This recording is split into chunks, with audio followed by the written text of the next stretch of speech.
Estamos de volta com o Boa Noite Rio Branco na sua TV Rio Branco, Canal 8, SBT. Na hora de fazer compras, isso mesmo, não perca tempo por aí. Vai direto a qualquer uma das lojas do Supermercados Araújo. Lá você vai encontrar qualidade, pontualidade, preço baixo, amplo e moderno estacionamento e um ambiente climatizado, que fazem do Araújo mais que um simples supermercado, sim, um ponto de encontro de pessoas de bom gosto.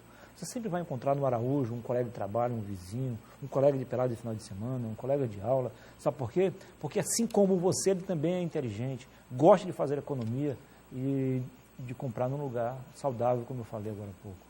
E você quer comprar com preço ainda mais baixo? Então vá no Araújo Mix, ou vá ao Araújo Mix, melhor dizendo. Lá você vai encontrar em um só lugar a opção para você comprar no atacado e no varejo. É o atacarejo, né? A mistura de atacado e varejo.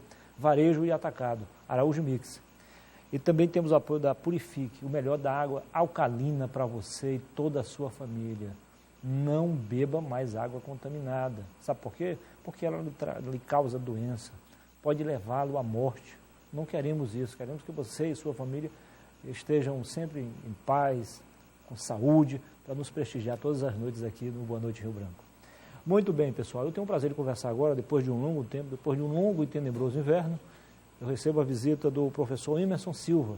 Ele é do Emerson Pré-Concurso, há quase 15 anos, do Ideal, e fez muito sucesso no pré-vestibular, agora é no pré-ENEM. Seja bem-vindo. Tudo bom, professor? Prazer recebê-lo aqui no programa. É uma honra estar aqui de volta, né? E saber que a gente pode contribuir nesse veículo de comunicação social para algumas informações pertinentes ao Enem. Claro. Professor, afinal de contas, quais as dicas que o senhor daria para o estudante que vai enfrentar a prova do Enem no sábado e no domingo? Porque inclusive hoje foi mantida a prova, mantido, né? Está aqui agora mesmo, o Globo.com está mantido, a prova está mantida e mais do que isso. A Justiça vai reintegrar as escolas que estão ocupadas por alunos. Enfim, não vai ter nenhum problema. Exatamente. Então, já que está mantido, e o mais importante agora, nós temos dois públicos agora nisso. Quais são? Os que se prepararam realmente no decorrer desse período, que tem gente que está desde o início do ano, que nessa reta final estão fazendo apenas as revisões, simulados, fazendo essa leitura prévia dentro do que mais cai no Enem, que é um público realmente bem focado para fazer isso daí. Tem ainda hoje e ainda considero até amanhã, às 18 horas, que você possa ler alguma coisa. Depois disso... Até amanhã, sexta-feira. Até amanhã, ainda até às 18 horas, porque para sábado já é a prova. Mas a partir de 18 horas você tem que fazer o cérebro parar um pouco. E o que significa isso? Alguma atividade em que você consiga esquecer um pouco isso. Uma atividade lúdica. Por exemplo, se você vai estar com a família, em família, você pode ir na sorveteria, cinema, alguma coisa assim, para que você possa tentar desligar um pouquinho. Manter as 8 horas de sono.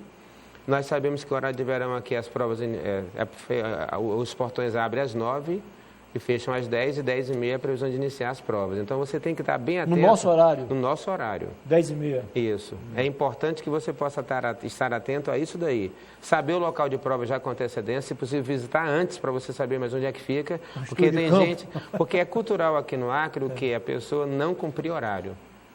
E fecha religiosamente às 10 e não tem como. Não é 10h01, é 10h02, você pode ficar fora. E muita gente pode perder essa prova.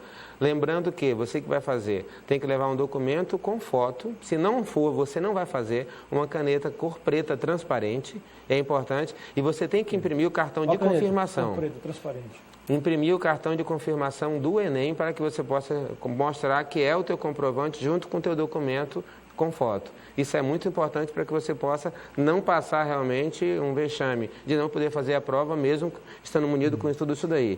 E o outro público, Muniz, qual é? Aquele que pegou, não pegou e agora? O que eu tenho que fazer? Verificar nos últimos simulados, fazendo alguns exercícios, do que mais caiu e você focar naquilo que você considera-se bom. Algumas matérias você domina com mais facilidade do que as outras. Lembrando que o Enem é uma prova muito extensa, demanda muita interpretação, muita leitura. E o aluno que não tiver esse preparo vai se deparar com muita dificuldade. Por quê? São 4h30 no primeiro dia e 5h30 no segundo. Porque no segundo dia tem a redação, que são 1000 pontos, que é o famoso bicho-papão do Enem. Legal. Professor, eu sei que não é muito relevante e não está bem sobre a sua alçada, mas eu gosto de detalhes. Tipo aquele, no quadro do SBT, tem no humor, eu gosto das suas coisas, nos seus mínimos detalhes. Por que é cor preta e por que é transparente? Ela vai ser passada por um sistema Antes podia ser azul, né? Sistema de digitação de informática, onde a cor preta vai poder fazer a leitura óptica com mais facilidade. Já é adaptada para isso. E transparente para evitar qualquer indício de fraude. Exatamente. A leitura óptica com a cor preta é que é adaptada para isso. O senhor estava falando aí, falou do tempo também. Professor, então, além de estar preparado psicologicamente, tecnicamente, podemos dizer assim, tem que estar preparado também do ponto de vista físico. Senão pode se dar mal. Porque é o seguinte, muita gente, principalmente essa moçada, não tem uma alimentação até adequada. Tem gente que passa mal. Hoje a gente está com um clima mais ameno, mas geralmente é aquele sol, aquele calor. E tem uns que não gostam de se alimentar pela manhã, né? Não, também tem isso aí. Vão se ferrar. Aí vai ser imprescindível que você tenha uma alimentação não tão pesada, mas que possa não ser tão pouca de nutrientes. Por quê? Você vai ficar 4 horas e meia debruçado, lendo e interpretando. Isso vai exigir de você muita massa. Você fala que aqui a gente brinca, né? Tem que ter muita cuca no lance. Então você tem que estar o quê? Pensando bem, hidratado, você pode levar água mineral, você pode levar barra de cereais. É importante que você tenha noção disso daí. E uma alimentação à base de frutas e verduras para que você tenha proteínas e você segure a onda. Porque não é tão simples, é muita coisa que tem que fazer. Fisicamente, prepara já com 8 horas de sono, no mínimo, para que você possa estar bem adequado, bem descansado. É possível, professor, que um aluno que tenha talento, que tenha preparo técnico, ser surpreendido, ser, digamos assim, vencido por um que não está tão preparado, mas ele cumpriu todos esses requisitos aí, fisicamente, psicologicamente, está bem alimentado, e aí? A ideia maior, quando a gente pensa em fazer uma prova como essa, que ela é bem desgastante, você teve um preparo de quanto tempo, quantas horas você se dedicou. Tem muita gente que, não, eu domino isso aqui, eu não preciso olhar. Aí a soberba precede a queda. Você tem que observar que você tem que ter a humildade de reconhecer que você tem que ler e estudar mesmo. O preparado é aquele, não é o mais inteligente, é aquele que se preparou para esse desafio. Aí que está. E aí é que está. O inteligente por si só acha que não, você aqui não preciso, às vezes você pode ter uma surpresa. Então é você realmente pegar nessa reta final e olhar aqueles detalhes que ainda podem fazer uma grande diferença. Claro que mudou muito de lá para cá, mas no tempo do vestibular muita gente dizia assim, inclusive pessoas experientes. Olha, o vestibular, na verdade, não mede a capacidade intelectual de ninguém, ele aprova quem não sabe, reprova quem sabe. Quero a sua opinião sobre isso. Nós temos no vestibular a ideia das 5 opções, você marcar uma e no chute ou não. Fazendo uma probabilidade matemática, 20% de acerto e 80% de errar, já que uma só tem uma alternativa correta. No Enem, nós temos um sistema de correção TRI. Ele é um sistema bem interessante. Se o aluno, por acaso, chutar e ele acertar as mais difíceis, errar as mais fáceis, o sistema mesmo vai identificar que ele chutou. E então o score dele baixa. Tem essa forma de correção. Então ele tem que estar bem atento até a isso. Então você tem que, se você chutar, por mais que você acerte, pode não levar tanto assim. O próprio sistema já corrige essa forma. Antes não existia isso. Antes não existia. Eu lembro que tinha alguns anos, porque nem todo mundo é bom em ciências exatas e outros não exatas. O cara é bom em matemática ou não é bom em português. Então o cara fazia uma ótima prova de conhecimentos gerais e tal, fazia uma boa redação. Aí na prova de matemática ele escolhia uma letra, ele sabia que não podia zerar.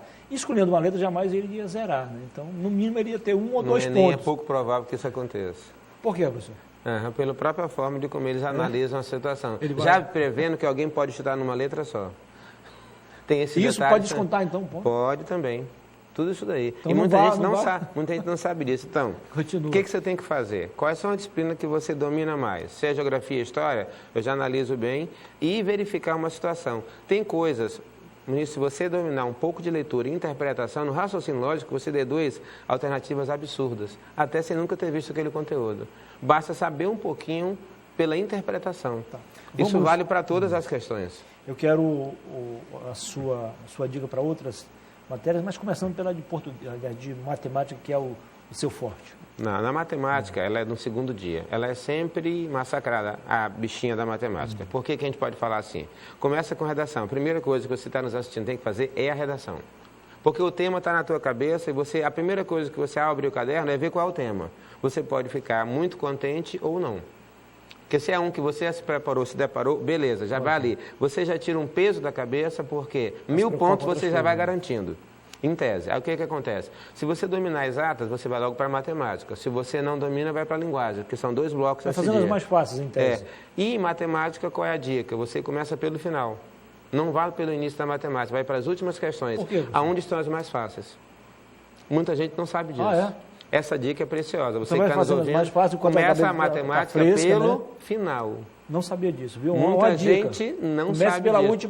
Pelas últimas questões em relação à matemática. E observar sempre o que está pedindo no final da questão. Tu pode nem ler a questão, vai logo para o final. O que ele quer? Ganha tempo, porque você em cima disso, olha para o texto onde é que está aquilo que está sendo pedido. Você ganha o fator tempo, que é outra dica preciosa.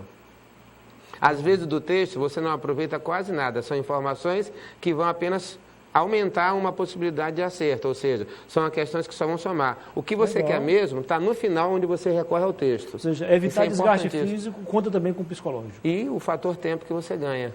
Professor, na prova de português, normalmente, tecnicamente falando, você escreve um primeiro parágrafo, que é expondo o assunto em si, no desenvolvimento mais 2 parágrafos e conclui com mais um parágrafo. Normalmente 4 parágrafos. No caso da redação. Isso aí seria o básico.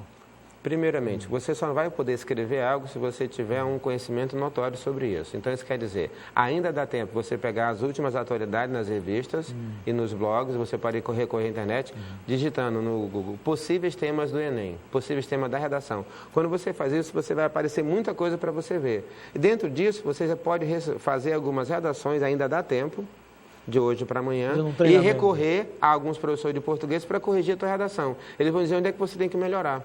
Agora, primeiro você tem que ter um conhecimento. Isso, na organização. Por quê? Uma coisa, o tema vem com um texto. Se você repetir aquele texto, você já zerou a redação. Aquilo é só para orientar. O tema, você não pode reescrever isso, que é outra dica que embora você tenha feito uma redação legal, desenvolvimento da conclusão, mas vai ser... Em cima, aquilo lá você tem gente que faz Ctrl+C, Ctrl+V e começa. Ali é para te orientar a fazer a redação. Entendi. Então, o título que você vai fazer para a tua redação é recorrente daquele tema que você não pode fugir. E o título pode ser feito como dica, você pode, já sabendo do tema, você discorre. Depois você pode dar um título para aquilo que você escreveu. E o título continua sendo opcional? Você pode colocar ou não? Alguns até não colocam, mas é importante que, ao meu ver, quando você põe um título, você coloca aquilo que você quis escrever de acordo com aquele tema. Pode contar ponto isso. E pode contar, isso é muito precioso. E o mais importante, no máximo aquela questão das 30 linhas, introdução, desenvolvimento e conclusão, sendo que você na terceira pessoa não ter cunho pessoal o achismo, eu acho que não, e escrever de uma forma concisa, coerente, sem fugir do tema. Ainda dá tempo você recorrer às técnicas na internet para que você melhore. Afinal de contas, são 1000 pontos. Você não precisa fazer firula, não precisa inventar. Basta tecnicamente ser correto. Exatamente. E o Enem sempre pede que você seja seja bonito. Politicamente correto. Politicamente correto. É isso mesmo. Tem gente que, às vezes, faz um texto até mais bonito, não precisa. Com mais fundamentos, mas tecnicamente ele não cumpriu as normas. E aí? As normas, exatamente. Então, é você ser bem conciso, coerente, em cima do tema que está ali abordado, porque você pode ter um resultado bem maior. Esperamos ter colaborado com você, que vai fazer prova sábado e domingo. O professor Emerson tem uma experiência realmente incontestável nesse sentido, não por acaso. Professor, qual é a... O tempo está acabando, mas dá tempo, mas dá para a gente falar um pouquinho ainda. Gostei dessa, o tempo está acabando, mas dá tempo. Qual a sensação que o senhor sente hoje em ver que pessoas que passaram por lá, pela sua empresa, ou pela Emerson Pré-Concurso, ou pelo Ideal, e hoje venceram na vida, são profissionais de sucesso? Nós temos aí 14 anos de estrada, mais de 6.000 aprovados em concursos vestibulares, que hoje tem uma estabilidade de vida, qualidade de vida, em cima de um fator principal que pode mudar qualquer um, e uma nação, que é a educação, que é o que eu acredito e trabalho veemente sobre isso. Então, é muito importante quando você vê alguém que está trabalhando já estabilizado, dizendo que passou pela instituição, no Emerson Pré-Concurso ou no Ideal, e teve uns resultados bons. Isso para nós é bom porque nós fizemos a nossa missão aqui, fazer com que essas pessoas tenham sucesso no decorrer de suas vidas. Num planejamento prévio, procurar uma instituição que dá esse retorno para a sociedade, que é o que a gente busca. Um retorno para que a pessoa tenha sucesso no que faz. Que bom. Estamos aqui bem pertinho agora. Novo endereço, rua... Isso, na Travessa Caramuru, aqui ao lado da TV Rio Branco, é só pegar aqui à direita, a primeira aí, tá? Número 139. No prédio onde funcionou por muito tempo a A FIRB, FAO, depois a COC, exatamente. Pertinho. É um ambiente bem maior. Lá as duas empresas, Ideal e a Emerson. Ideal e Emerson na mesma empresa, no mesmo local, para que você possa ter uma atenção. Os concursos estão aí na previsão de sair, o ano que vem vai ser bem vindouro em relação a isso. Mesmo com a questão da PEC, muita gente não entendeu, ministro, para terminar, não tem como parar a máquina pública. Aquela pessoa, por exemplo, que se aposentou não pode ser terceirizada em funções como, por exemplo, a de fiscalização, de saúde. Então, é importante que os concursos que vão vir vão suprir, principalmente na segurança pública. Então, tem muita coisa. Então, procurando a gente, você pode ter um retorno bem maior. A gente está com turmas aí em andamento. Sucesso, professor. Foi um prazer. Obrigado pela entrevista. Depois do intervalo comercial, eu volto para conversar com a Ana Cláudia, com a Sara Hanna e também com a Késia Façanha. Vamos falar de empreendedorismo. Até já, não precisa mudar de canal.